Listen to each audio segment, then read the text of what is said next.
કે આપણે બધે આખા દેશમાં ફરવાનું, પણ જ્યાં જે ભક્તોનું હેત હોય એ હેતમાં ક્યાંય 19-20 થયું આપણાથી કોઈ દી થવું જ ન જોઈએ.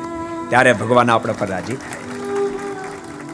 ખૂબ જોડાઈને રહેજો, કારણ કે સંતોના જોડાણ વિના કોઈ મોક્ષના પથ ઉપર જીવ ગતિ કરતો જ નથી. બીજું કહે છે કોણ તમને? કોણ મને? બાપા એમ કે રૂપિયા આપજે તું તાર પાસે, તારે જે કરવું એ કરજે.